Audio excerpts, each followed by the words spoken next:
Ich begrüße euch, liebe Stiere. Mein Name ist Angelika und ihr seid auf dem Kanal Tarot und Leben. Heute ist das eure zweite Legung für den Mai 2026. Also wir beginnen direkt ohne Umwege und schauen uns die 3 wichtigsten Ereignisse an, die euch im Mai 2026 erwarten. Also das erste wichtige Ereignis, das zweite wichtige Ereignis und das dritte wichtige Ereignis für euch. Weiter, lasst uns schauen, was euch im beruflichen Bereich erwartet. Wie sich eure Einnahmen entwickeln. Wir schauen, was euch in der Liebe begegnet.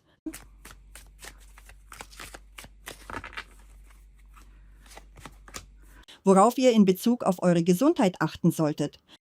Und zum Abschluss der Rat der Karten für euren Mai.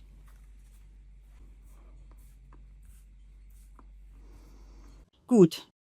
Oh, schaut mal, bei euch liegt das Ass der Münzen. Das erste wichtige Ereignis. Das zweite wichtige Ereignis, der Page der Schwerter. Und das dritte wichtige Ereignis, die 6 der Kelche. Und beim Ass der Münzen ist das erste, was ich sagen möchte. Im Mai kommt eine größere Geldsumme auf euch zu. Vielleicht habt ihr lange darauf gewartet. Vielleicht kommt es ganz unerwartet. Vielleicht sind es Geschenkeboni oder jemand gibt euch endlich etwas zurück. Oder ein Honorar wird ausgezahlt, das lange blockiert war. In jedem Fall, die Wahrscheinlichkeit für einen spürbaren Geldzufluss ist im Mai sehr hoch. Außerdem zeigt sich das Ass der Münzen auch als kraftvolle Chance. Geld zu verdienen, euch zu zeigen oder etwas Eigenes zu beginnen. Das ist wie ein neuer Start, ruhig, aber sehr stabil. Ein Einstieg in Möglichkeiten, die euch wirklich tragen können. Neue Ideen können zu euch kommen und ihr spürt, wie daraus etwas wächst, wie ihr euch entfaltet und Schritt für Schritt mehr erreicht. Und ja, mit diesem Ass öffnen sich für euch Türen, doch das Zentrum dieser Energie liegt ganz klar im Materiellen. Für manche zeigt sich das ganz konkret. Eine Rückzahlung, ein größerer Betrag, ein Gefühl von Sicherheit. Für andere ist es ein inneres Erleben, ein Gefühl von Fülle, von Stabilität, von „Ich habe genug“. Und für einige von euch ist es der Moment, in dem ihr den Grundstein für eure Zukunft legt, ein eigenes Projekt beginnt oder etwas aufbaut, das Bestand hat. Vielleicht taucht auch eine Ressource auf die ihr euch jederzeit stützen könnt. Und insgesamt fühlt sich dieser Monat so an, als würde sich vor euch ein neuer Weg öffnen, mit mehr Möglichkeiten, mit mehr Halt. Diese Phase trägt eine Energie von Wachstum, von Entfaltung, eine wirklich sehr starke und nährende Karte. Für manche kann sich das auch ganz persönlich zeigen, zum Beispiel als Familienzuwachs, für andere als eine Begegnung, die etwas in euch berührt und wieder für andere im Beruf, eine feste Stelle nach der Probezeit, ein Wechsel in eine besser bezahlte Position oder ein Aufstieg, also in welchem Bereich auch immer. Die Möglichkeiten sind da und sie sind real. Sogar auf der körperlichen Ebene kann sich das zeigen, als Verbesserung eures Wohlbefindens, als spürbare Erholung oder als Chance, euch von etwas zu befreien und wieder mehr Kraft in euch zu spüren. Genauer schauen wir uns das beim Gesundheitsthema noch an.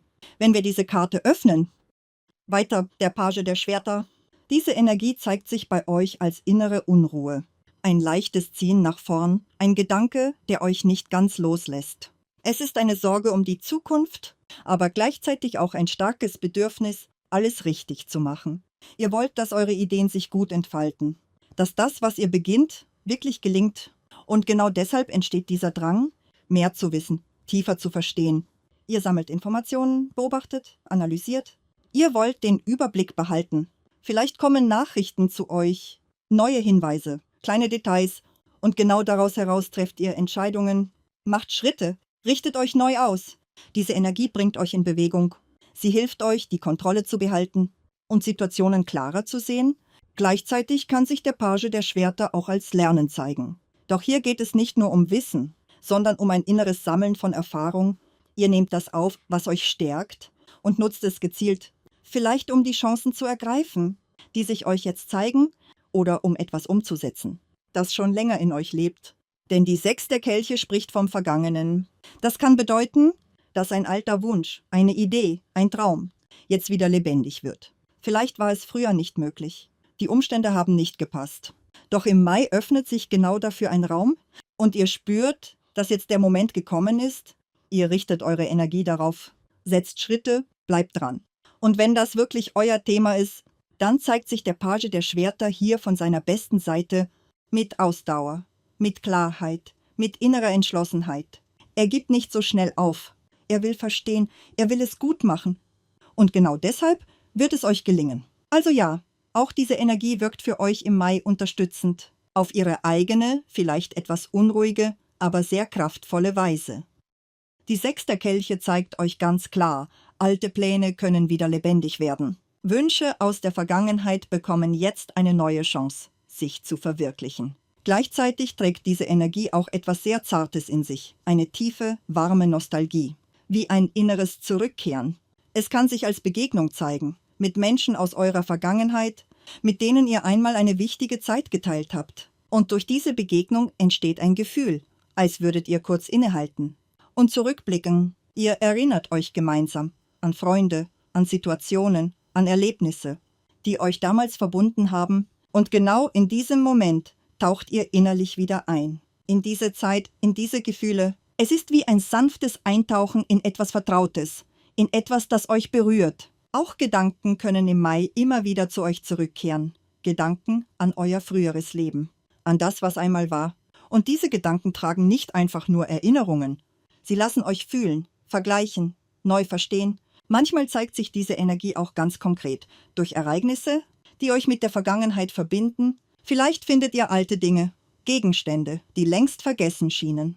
Und plötzlich lösen sie etwas in euch aus. Eine Erinnerung, ein Gefühl, ein inneres Bild. Auch Menschen aus der Vergangenheit können wieder auftauchen und auf ihre Weise Einfluss nehmen. Nicht immer direkt, aber spürbar. In eurer Wahrnehmung, in euren Entscheidungen. Oder es zeigt sich als Rückkehr an einen Ort, der euch geprägt hat.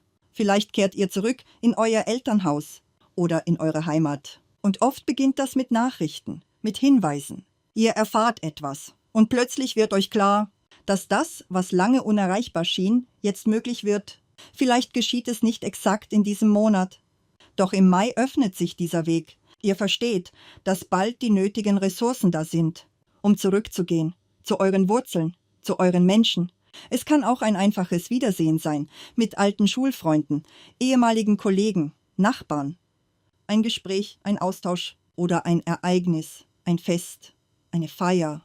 Nachrichten kommen zu euch über eine Hochzeit, ein Jubiläum, eine Geburt. Und ihr spürt, dass ihr Teil davon sein möchtet. Dass ihr dorthin zurückkehren möchtet, wo ihr euch einmal glücklich gefühlt habt. Und dann verbringt ihr Zeit im Kreis eurer Familie, eurer Liebsten. In Wärme, in Nähe, in echter Verbindung. All diese Ereignisse tragen eine sehr helle Energie. Und insgesamt kann euch der Mai wirklich Freude bringen.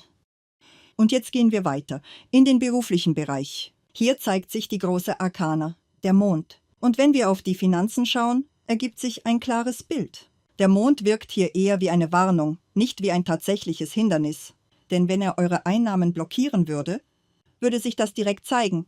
Doch bei euren Finanzen liegt die 3 der Kelche und das ist eine sehr positive Energie. Sie zeigt, eure Einnahmen werden euch freuen. Es kommt Gewinn, es kommt Bewegung und wie schon beim Ass der Münzen ist eine größere Geldsumme sehr gut möglich. Vielleicht durch gemeinsame Projekte, durch Beteiligungen oder einfach durch das Gefühl, dass genug da ist. Dass ihr euch sicher fühlt, getragen und ihr den ganzen Monat über in einem Zustand von Fülle lebt, ohne Druck, ohne echte Sorgen. Es kann auch sein, dass ihr euch einen Wunsch erfüllt. Denn die 3 der Kelche trägt die Energie von erfüllten Träumen. Wenn ihr also lange etwas wolltet, ein neues Telefon, ein Auto, eine Immobilie, dann ist es sehr wahrscheinlich, dass ihr euch das jetzt ermöglicht. Im finanziellen Bereich ist also alles stabil. Geld kommt. Ihr freut euch. Ihr fühlt euch frei.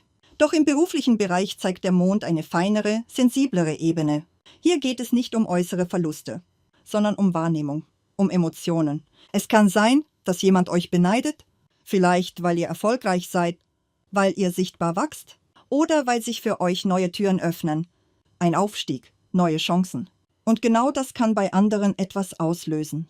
Der Mond zeigt auch, dass nicht alles so ist, wie es scheint. Dass ihr euch in manchen Menschen täuschen könnt. Deshalb ist es wichtig, im beruflichen Umfeld nicht alles preiszugeben. Haltet eure Pläne etwas zurück. Bewahrt eure Schritte für euch. Gebt nicht jedem Zugang zu euren Gedanken. denn es können versteckte Einflüsse wirken. Menschen, die euren Erfolg schwer akzeptieren, es kann sich auch als Gerede zeigen, als Gespräche hinter eurem Rücken, nicht offen, sondern leise.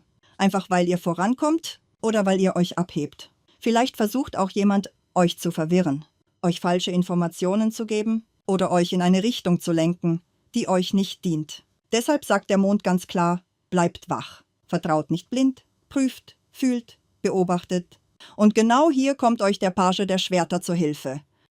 Er bringt euch die Fähigkeit, Informationen zu sammeln, zu analysieren, zu verstehen. Ihr schaut genauer hin. Ihr hört zwischen den Zeilen und genau dadurch lasst ihr euch nicht täuschen.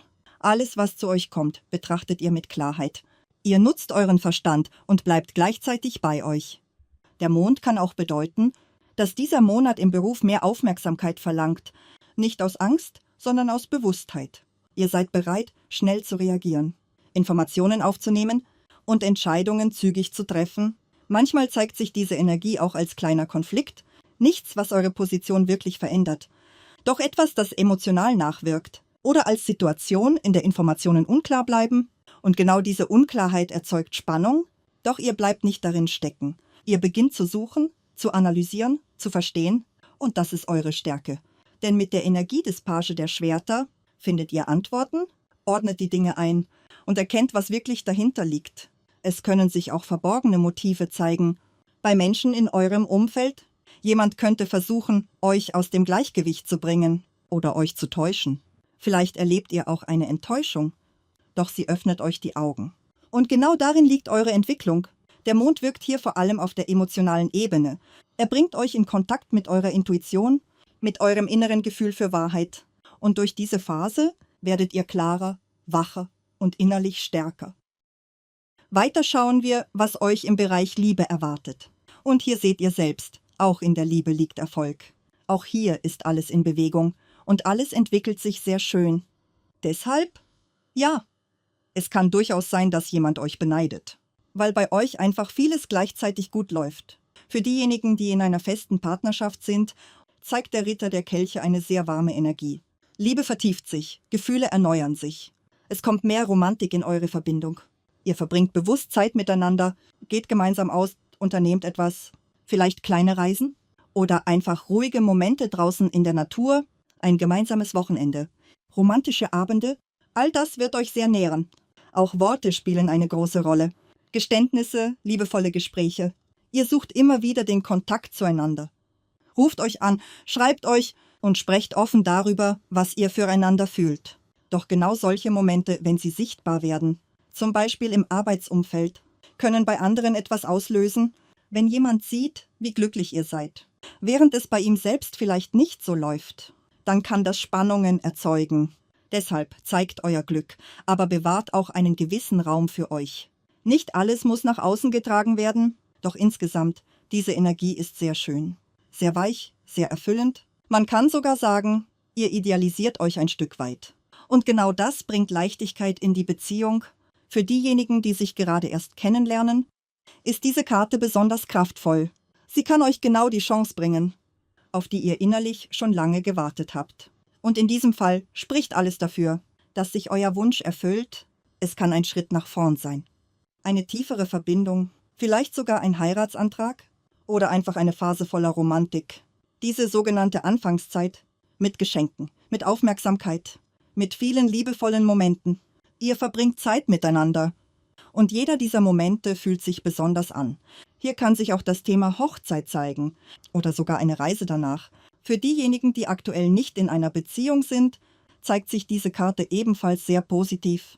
Es entsteht ein innerer Wunsch, euch zu öffnen, neue Begegnungen zuzulassen. Ihr bewegt euch aktiv auf das Thema Liebe zu. Und gleichzeitig bleibt ihr empfänglich. Es können mehrere neue Bekanntschaften entstehen. Romantisch, leicht. Und ihr spürt, dass auch die andere Person offen ist, dass diese Begegnungen nicht zufällig sind. Es entsteht viel Kommunikation, eine lebendige Dynamik und viele schöne gemeinsame Momente. Diese Phase kann euch regelrecht mitreißen. Wie ein Märchen, wie eine Begegnung mit jemandem, der euch tief berührt. Für Frauen kann es sich anfühlen wie ein Mann, der genau weiß, wie er euer Herz erreicht. Für Männer wie eine Frau, die euch fasziniert, die euch inspiriert Und ihr spürt, dass ihr euch bemühen wollt, dass ihr euch öffnen wollt. Der Ritter der Kelche bringt genau diese Energie. Romantik, Gefühl, Tiefe und sehr viele schöne Momente.